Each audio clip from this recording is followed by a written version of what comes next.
స్థలములలో, రక్షణ లేని మనుషులలో, మారుమూల పల్లెలలో. Praise the lord. దేవునికి మహిమ కలుగును గాక. అందరూ బాగున్నారా?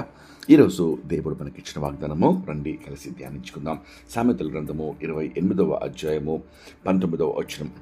తన పొలము సేద్యము చేసుకుని వానికి కడుపు నిండా ఆహారం దొరుకును, వ్యర్థమైన వాటిని అనుసరించే వారికి కలుగు పేదరికము ఇంత అంత కాదు. ప్రియమైన దేవుని బిడ్డలారా, శ్రేష్టమైన వాగ్దానం పరలోకపు తండ్రి ఈరోజు మనకు అనుగ్రహిస్తున్నాడు.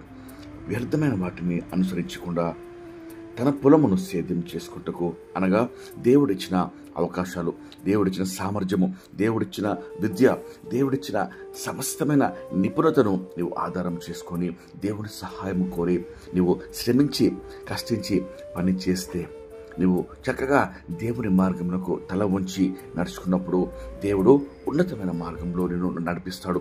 కడుపు నిండా ఆహారం దొరుకును, అనగా నీ ప్రతి అవసరత, నీ ప్రతి అక్కర, నీ ప్రతి సమస్యకు, నీ ప్రతి ఇబ్బంది బాధకు దేవుడు ఆయన ముందుగానే నీ అవసరత అక్కర తీర్చి నిన్ను బలపరుస్తాడని వాక్యంలో దేవుడు సెలవిస్తున్నాడు. కాబట్టి తన పొలమును సేద్యం చేసుకునేవాడు తృప్తిగా ఆహారము తినను, అనగా తన అన్ని అవసరతలు, అన్ని అక్కర్లు దేవుడు సమృద్ధిగా తీరుస్తాడు. ఈరోజు గ్రహించావా?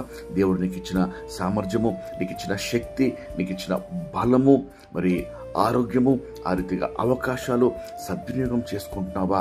దేవుడిచ్చిన చదువు, మరి నిపుణత నీవు ఆధారం చేసుకొని దేవునికి నీ యొక్క భయభక్తులు చూపి ఆయన ఎదుట తల వంచి నీ ప్రవర్తన అంతటి యందు ఆయన అధికారంకు ఒప్పుకున్నప్పుడు గొప్ప కార్యములు దేవుడు నీ ద్వారా జరిగించి నీవు మాత్రమే ఆహారం తిని తృప్తి పడక అనేకులకు ఆహారము పెట్టి అనేకులను దీవించు వ్యక్తిగా దేవుడు నిన్ను మార్చుటకు ఆయన ఆశిస్తున్నాడు. మరి వ్యర్థమైన వాటిని అనుసరించే వారికి కలుగు పేదరికమో అంత ఇంత కాదు. నిజమే, వ్యర్థమైన వాటిని అనుసరించి సులువైన మార్గంలో వెళ్ళుటకు లేక కష్టించకుండా సంపాదన కొరకు పరిగెట్టే వారికి కలుగు పేదరికమో ఇంత అంత కాదు అని వాక్యంలో దేవుడు సెలవిస్తున్నాడు. కాబట్టి ఈరోజు వ్యర్థమైనవి మనము తీసేసేసి ఏది దేవుని మార్గమో, ఏది దేవుని చిత్తమో, ఆయన సంకల్పమో వాటి వెంట మనము పరిగెట్టినప్పుడు ఆయన సమాధానము, ఆయన యొక్క నెమ్మది, ఆయన యొక్క నడిపింపు కొరకు మనము కనిపెట్టి ప్రార్థన ద్వారా మనము ముందుకు అడుగులు వేసినప్పుడు దేవుడు ఖచ్చితంగా నీ జీవితాన్ని గొప్ప వెలుగుమయంగా చేయుటకైనా సిద్ధంగా ఉన్నాడు. రండి కలిసి ప్రార్థన చేసుకొని ఈ వాగ్దానం మనము పొందుకుందాం. ప్రార్థన.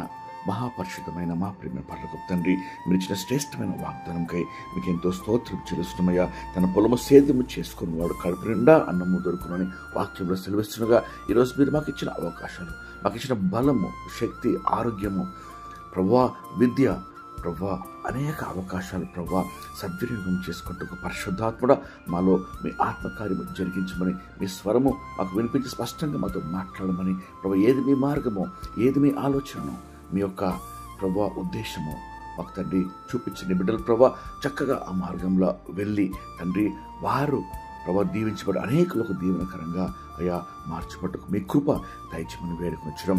వ్యర్థమైన వాటిని అనుసరించక, వ్యర్థమైన మార్గంలో పరిగెట్టక, వ్యర్థమైన ప్రభా ప్రవర్తనతో ప్రభా అయా వారు నష్టపోకుండా ప్రభా నీ కృప, నీ కాపుదలు, మీ నడిపింపు నీ బిడ్డలందరికీ అనుగ్రహించమని, దినమంతరం కావాల్సిన కృప కాపుదలు దయచేయమని యేసుక్రీస్తు నామములో అతి వినయంగా వేడుకొనుచు ప్రార్థిస్తున్నాం పరమ తండ్రి. ఆమేన్.